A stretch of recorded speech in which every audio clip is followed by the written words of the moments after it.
Honorable Eddy Kapent, bonjour. Bonjour, messieurs les journalistes. Vous êtes député provincial du Lualaba de la circonscription électorale de Muchacha. Récemment, vous avez initié une question orale au niveau du bureau de l'Assemblée provinciale. Les jours où cette question devait être traitée, il y a eu ce qu'il y a eu. Est-ce que vous êtes déçu? À moitié oui et à moitié non. Déçu parce que la question concernait vraiment les sociales de la population lualabaise qui nous a mandatés à l'hémicycle pour parler à leur compte. Déçu parce que nous avons vu un collègue qui a soulevé une exception, soi-disant qui a motion d'incidence plutôt, par rapport à la procédure, je pense. Il n'a pas même dit la procédure, il a dit motion incidentielle parce que les députés ont mis les documents sur les réseaux sociaux, chose qu'ils ne devaient pas prouver sur place devant l'Assemblée avec des preuves palpables que c'est les députés qui avaient mis les documents sur les réseaux sociaux. Les collègues s'est appuyé sur l'article 160 du règlement d'ordre intérieur de l'Assemblée provinciale du Lualaba. Malheureusement, le règlement rédigé par nous-mêmes, élus du peuple de la province du Lualaba, mais nous-mêmes députés, nous sommes incapables de comprendre le règlement, d'interpréter ces règlements-là. C'est malheureux. Si ce que nous avons écrit nous-mêmes et que nous sommes incapables d'interpréter, c'est-à-dire la Constitution, ça sera un problème très sérieux. D'autres lois de la République, la loi portant fonctionnement des administrations, c'est-à-dire nous allons y aller du méli-mélo. L'article qu'il a évoqué, c'est l'article 160 du règlement d'ordre intérieur de notre Assemblée qui nous régisse tous. Mais c'est malheureux quand bien même le président de l'Assemblée l'a accompagné dans des faussetés. Ça fait très, très, très, très mal. Quel dit cet article? Je vais vous lire, messieurs les journalistes, l'article 160 du règlement d'ordre intérieur de l'Assemblée provinciale du Lualaba. Article 160. Les députés qui désirent poser une question orale ou écrite au gouvernement provincial ou à ses membres et aux services publics provinciaux et locaux ou à leurs gestionnaires déposent les textes au bureau de l'Assemblée provinciale qui, après en avoir vérifié la recevabilité, le transmet à qui de droit dans le délai de 7 jours à compter de son dépôt. En cas d'irrecevabilité, les causes en sont immédiatement notifiées à l'auteur de la question. Je m'arrête là. J'ai déposé la question, c'était un certain 8 avril. J'ai déposé la question au bureau. Le bureau a même violé les dispositions de 7 jours qui devaient transmettre la question à qui de droit ou convoquer la plénière. Ils nous ont convoqué la plénière, je pense que c'était le vendredi. Le vendredi, c'était quelle date? C'était presque 2 semaines après le dépôt de la question. Mais les collègues s'appuient sur cet article en disant que le député a péché pour avoir déposé les documents lui-même ou par ses collaborateurs dans les réseaux sociaux. Mais j'ai dit, mais ça c'est une pièce de théâtre qui ne dit pas son nom. L'article 160 ne parle pas des réseaux sociaux. L'article 160 parle de la procédure du dépôt. Ok. J'ai demandé la parole au président de l'Assemblée pour qu'il me donne la parole, je puisse contredire les collègues. C'est là où j'ai compris qu'il y avait une messe noire dite bien avant. Le président a refusé la parole. Messieurs les journalistes, je prends le même règlement d'ordre intérieur de l'Assemblée provinciale du Lualaba. À son article 162, on dit ceci: sous peine d'irrecevabilité. C'est du français. Le collègue qui a soulevé la question, c'est un professeur de français. Il m'a enseigné, même moi. Je suis convaincu, il m'a enseigné. Là, je me dis, il m'a trompé. apparemment des fautes des Français que je parle aujourd'hui, c'est à cause de lui. Vous voyez, sous peine d'irrécevabilité, vous comprenez, c'est du français. C'est-à-dire, c'est cet article qui parle d'irrécevabilité d'une question orale avec débat ou écrite. On dit ceci, sous peine d'irrécevabilité, la question orale ou écrite ne peut contenir des attaques ou imputations personnelles, des injures ou propos malveillants à l'égard des personnes questionnées ou des tierces, ni avoir le même objet que celui d'un débat en cours ou qui va avoir lieu. Vous êtes journaliste, je pense, vous avez suivi. On a cité la radio dans cette question. Cet article n'a pas parlé ni de la radio, ni de la télévision, ni moins des réseaux sociaux. Mais les collègues, je vais inviter le président de l'Assemblée qu'on organise une session de formation où nous pouvons appeler des cabinets juridiques bien assis qui viennent former les députés pour l'interprétation des textes qu'eux-mêmes ont rédigés. Vous voyez vous-même qui me disent maintenant l'article que le député a violé par rapport au dépôt de sa question orale avec débat. Et quel est l'article qui parle des réseaux sociaux? Parce que j'ai suivi, le président a dit, c'est votre Bible, vous devez le suivre. N'allez pas parler à la radio, n'allez pas parler à la télévision. Je les regarde tout droit dans les yeux. Monsieur le président de l'Assemblée provinciale du Lualaba, vous n'allez pas nous échapper. Honorable président, il y a eu une lettre qui a circulé ici au Lualaba du ministère de l'Intérieur faisant état des M23 dans nos murs. Moi, votre député, votre petit frère, je vous ai appelé au téléphone et vous dire, président, le ministre vient de créer la psychose dans la population. Il fait état de la présence des M23 à Kolwezi. Regardez-moi tout droit dans les yeux, honorable président, dites à la population la réponse que vous m'avez donnée au téléphone. Vous m'avez dit, honorable, ne suivez pas ces histoires des réseaux sociaux, le ministre va faire un démenti, c'est un mensonge. Ah, c'est un mensonge parce que le ministre, c'est votre frère ou c'est votre collègue ou c'est votre membre de votre parti politique. Mais aujourd'hui, les réseaux sociaux deviennent une réalité. Pour le ministre de l'Intérieur, c'était du mensonge. Invitez-les pour qu'ils viennent nous expliquer aujourd'hui où est-ce qu'il avait vu les M23. Vous voyez que c'est pas sérieux. Si nous sommes là pour représenter la population, disons-nous la vérité. Je reviens au collègue qui a soulevé son exception. Il est Élie Dédu Lolo, qui me disent que sa motion d'exception-là a résolu les problèmes des routes à Dilolo.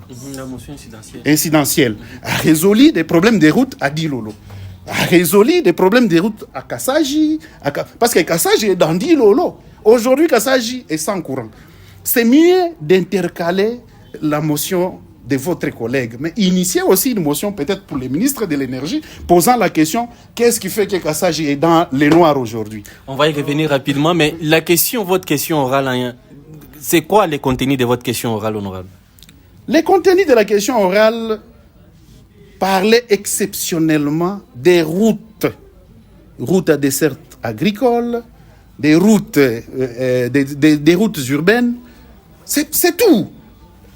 Le ministre n'est pas un ennemi pour moi. Bon, Mouska faisait ses affaires dans l'entrepreneuriat. Moi, j'étais aussi dans le milieu. Donc, je connaissais que c'est mon grand frère, ceci. Mais il y a un problème qui a fait que nous nous rencontrons. Moi, je suis député, lui est ministre. Le fait qu'il gère la chose publique et que cette chose publique-là pose des problèmes de société. Et je me suis dit, en tant que député, je vais me fonder sur les soubassements légaux. Je me suis fondé sur les soubassements légaux du règlement intérieur, de la Constitution, qui donne les pouvoirs. Même la loi fondamentale, la loi sur la libre administration. Quand vous prenez ma question orale, j'ai évoqué les dispositions. Les dispositions sont là. J'ai commencé par conformément aux dispositions de l'article 39 de la loi numéro 8/012 portant principe fondamental relatif à la libre administration des provinces, ainsi qu'aux articles 160 que les collègues ont évoqués. Moi, j'ai évoqué ça pour respecter la procédure du dépôt de mon dossier. Et 161, j'ai évoqué même 161 qui renchérit l'article 160 du règlement intérieur de notre Assemblée. Et c'est quoi les grands problèmes? Les infrastructures routières ont fait quoi au Lualaba? Bon, tout le monde sait qu'on construit des routes à usage unique, comme on peut le dire. Les routes qui ne dirent pas, nous dépensons beaucoup d'argent, mais les problèmes des routes posent un problème très sérieux. Comment est-ce qu'on peut nous construire une route? Je vais vous donner un exemple. Si vous êtes dans le quartier en ville là-bas, c'est quel quartier? Du côté Tabernacle, d'Ilungu. Vous êtes dans le quartier d'Ilungu. On a construit des routes là-bas. Allez-y aujourd'hui, passez. Quand on a fermé la RN 39 et que tous les camions transportant les minéraux devaient passer par devant la prison de Dilala. Allez-y voir, cette route n'existe plus. Le ministère de l'Intérieur, faisant état des M23 dans nos murs. Moi, votre député, votre petit frère, je vous ai appelé au téléphone et vous dire, Président, le ministre vient de créer la psychose dans la population. Il fait état de la présence de M23 à Kolwezi. Regardez-moi tout droit dans les yeux, honorable président. Dites à la population la réponse que vous m'avez donnée au téléphone. Vous m'avez dit, honorable, ne suivez pas ces histoires des réseaux sociaux. Le ministre va faire un démenti, c'est un mensonge. Ah, c'est un mensonge parce que le ministre, c'est votre frère ou c'est votre collègue ou c'est votre membre de votre parti politique. Mais aujourd'hui, les réseaux sociaux deviennent une réalité. Pour le ministre de l'Intérieur, c'était du mensonge. Invitez-les pour qu'ils viennent nous expliquer aujourd'hui où est-ce qu'il avait vu les M23. Vous voyez que c'est pas sérieux. Si nous sommes là pour représenter la population, disons-nous la vérité. Je reviens au collègue qui a soulevé son exception. Il est élu de Dilolo, qui me disent que sa motion d'exception-là a résolu les problèmes des routes à Dilolo. La motion incidentielle. Incidentielle. A résolu les problèmes des routes à Dilolo. A résolu les problèmes des routes à Kassaji. Parce que Kassaji est dans Dilolo. Aujourd'hui, Kassaji est sans courant. C'est mieux d'intercaler la motion de votre collègue, mais initier aussi une motion peut-être pour le ministre de l'énergie, posant la question, qu'est-ce qui fait que Kassaji est dans les noirs aujourd'hui? On va y revenir rapidement, mais votre question orale, c'est quoi les contenus de votre question orale, honorable? Les contenus de la question orale parlaient exceptionnellement des routes à dessert agricole, des routes urbaines, c'est tout. Le ministre n'est pas un ennemi pour moi. Bon, Mouska faisait ses affaires dans l'entrepreneuriat. Moi, j'étais aussi dans le milieu. Donc, je connaissais que c'est mon grand frère, ceci. Mais il y a un problème qui a fait que nous nous rencontrons. Moi, je suis député, lui est ministre. Le fait qu'il gère la chose publique et que cette chose publique-là pose des problèmes de société. Et je me suis dit, en tant que député, je vais me fonder sur les soubassements légaux. Je me suis fondé sur les soubassements légaux du règlement intérieur, de la Constitution, qui donne les pouvoirs. Même la loi fondamentale, la loi sur la libre administration. Quand vous prenez ma question orale, j'ai évoqué les dispositions. Les dispositions sont là. J'ai commencé par conformément aux dispositions de l'article 39 de la loi numéro 8/012 portant principe fondamental relatif à la libre administration des provinces, ainsi qu'aux articles 160 que les collègues ont évoqués. Moi, j'ai évoqué ça pour respecter la procédure du dépôt de mon dossier. Et 161, j'ai évoqué même 161 qui renchérit l'article 160 du règlement intérieur de notre Assemblée. Et c'est quoi les grands problèmes? Les infrastructures routières ont fait quoi au Lualaba? Bon, tout le monde sait qu'on construit des routes à usage unique, comme on peut le dire. Les routes qui ne dirent pas, nous dépensons beaucoup d'argent, mais Les problèmes des routes posent un problème très sérieux. Comment est-ce qu'on peut nous construire une route? Je vais vous donner un exemple. Si vous êtes dans le quartier en ville là-bas, c'est quel quartier? Du côté Tabernacle, d'Ilungu. Vous êtes dans le quartier d'Ilungu. On a construit des routes là-bas. Allez-y aujourd'hui y passer. Quand on a fermé la RN 39 et que tous les camions transportant les minéraux devaient passer par devant la prison de Dilala. Allez-y voir. Cette route n'existe plus. C'est comme si il n'y avait plus de macadam là-bas. Mais comment est-ce qu'on peut construire une route qui part avec les pneus des véhicules? Mais le ministre devait venir nous expliquer. C'est quoi les problèmes? C'est les matériaux de construction qui manquent là-bas. C'est les moyens qu'on ne lui donne pas. C'est les entreprises qui ne sont pas capables de faire les travaux normalement. Ce sont des questions que le ministre devait répondre. Ça allait être un bon débat pour les Lualabé, d'un politologue de formation, un ingénieur qui devait démontrer noir sur blanc qu'il est capable de faire les choses comme il le faut. Vous donnez un ministère à un professeur d'université, mais les résultats ne sont plus palpables. Mais qu'on ne se pose pas de questions parce qu'on est député des faits. Non, ça moi je refuse. Nous sommes députés, il y a la population qui nous a envoyés. La population a besoin de notre contribution. Nous devons parler pour eux. La population a besoin de l'eau, la population a besoin des routes, la population a besoin de manger, la population a besoin de l'électricité, la population a besoin d'une bonne économie. Dans tous les secteurs, je sais que ça ne marche pas. Mais les secteurs que j'ai ciblés, c'est le secteur des infrastructures. Malgré que la question a été bloquée, et je promets au bureau et je promets au gouvernement que je ne vais plus baisser les bras. Je ne vais plus baisser les bras. Là où ça ne marche pas, je vais poser des questions me fondant sur nos lois. Le règlement, la constitution, la loi sur la libre administration. Ce sont nos éléments qui nous permettent, nous députés, de bien travailler. Je sais, Biwan. Honorable, quelle sera votre position vu la chaleur que vous avez au sein de l'hémicycle du Lualaba si aujourd'hui le gouvernement vous approchait? Ah waouh, m'approcher pour faire quoi? Parce que le travail que j'ai aujourd'hui, c'est la population qui m'a donné. S'il m'approchait dans le sens de dire que l'honorable vient donner les orientations au ministre, ça je ne peux pas refuser. Si je viens donner les orientations au ministre par rapport à la réalité sur le terrain, là, c'est pour le peuple qu'on va le faire.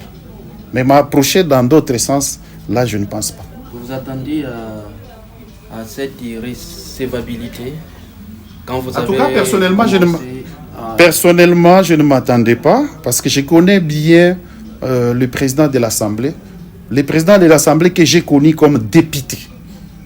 Je le connais bien, c'était un monsieur de valeurs. Je pense qu'il va se ressaisir, ces valeurs-là vont revenir. Je pense, il y a eu ce qu'il y a eu, quelque chose s'est glissé. Bon, je crois qu'il a relu les règlements. Il a compris que les collègues l'ont induit en erreur. Il peut se ressaisir et refaire les choses autrement. Peut-être quoi c'est que vous soupçonnez? Est l'Assemblée provinciale du Lualaba est devenue une caisse de résonance du gouvernement? Or, ça ne doit pas être le cas. Dans le cas précis, je dirais oui. Je dirais oui parce que j'étais en face d'un ministre qui est venu répondre à la question et j'ai vu les députés qui se sont transformés en ministres des infras. Je dirais oui dans ce sens-là. Et le bureau s'est transformé aussi en ministre. Le bureau doit être neutre. Je vais donner un autre cas par rapport aux réseaux sociaux. Honorable Kassé me regarde en face. Son suppléant, que je respecte beaucoup, mon anonyme, honorable Edim Bouyou, avait adressé une question orale avec débat au ministre des Mines en rapport avec l'obtention des EA et de l'exploitation artisanale au Lualaba. Nous avons vu cette question bien avant dans les réseaux, la lettre de réception. Nous avons vu ça dans les réseaux. Et c'est pour autant que le président Kamere a refusé que le ministre ne vienne pas répondre. Est-ce que le président peut me dire, peut me regarder en face et me dire ça? Non. Est-ce également pour dire est-ce également pour autant dire que l'honorable Edi Kapend avait mis exactement ces documents dans les réseaux sociaux? Mais les réseaux sociaux sont ingérables aujourd'hui. Vous pouvez trouver des documents de la présidence, du gouvernorat et tout ça. Qui peut tracer ça pour dire que non, c'est elle qui avait mis ça dans les réseaux? Et le règlement intérieur de l'Assemblée ne dit rien sur ça. Ne dit rien sur ça. D'ailleurs, pour les présidents de l'Assemblée, les camarades, moi je soupçonne les camarades qui ont soulevé la question, la motion incidentielle d'être coupable. C'était un aveu de culpabilité parce que les camarades ont soulevé son téléphone en disant qu'il avait des captures d'écran. Avec une capture d'écran, on sait tracer les numéros de la personne qui a publié. Pourquoi le président ne l'a pas appelé, camarade et honorable, donne-nous ton téléphone et qu'on trace si c'est le numéro de l'honorable Edi, de son assistant ou de son parsec. Mais pourquoi le président n'a pas dit ça? Mais c'était une messe, dites bien avant, mais une messe qui s'est mal organisée. Honorable, voulez-vous dire que c'est lui-même, votre collègue, qui a fuité? Oui, personnellement, je dis c'est lui. Parce que si réellement ce n'était pas lui, il devait montrer les téléphones en disant voici le numéro de l'honorable Edi. Et la question même orale avec débat n'a pas fuité. Moi, j'ai vu la lettre d'accusé de réception avec les sceaux de l'Assemblée. Est-ce que les camarades peuvent me dire c'est moi qui avais les sceaux d'accusé de l'Assemblée, j'ai mis sur la lettre et puis je l'ai publié? Vous trouvez que ça n'a pas de sens? Ils ne pouvaient même pas soulever cette question parce qu'aujourd'hui, à dire tout le monde les regrette. Alors, c'est quoi le message que vous avez parce que la population vous écoute? Bon, je demande à la population d'être très sereine.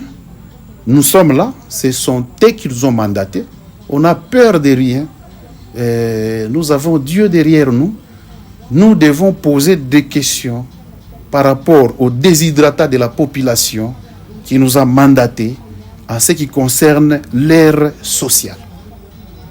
Qui nous accompagne? Nous sommes là, nous allons faire le travail de la population en respectant nos lois de la République. Honorable Edi Kapend, élu de Muchacha, je suis Timothée Prince Odia de Top Congo, actualité.c de topinfo.cd, accompagné de Jean-Claude Moukenga de B1. Nous vous disons sincèrement merci pour cette exclusivité que vous nous avez accordée ici dans votre bureau. C'est à moi de vous dire sincèrement merci et aux auditeurs et téléspectateurs de vos chaînes qui nous écoutent et nous accompagnent. Merci beaucoup. Accenti.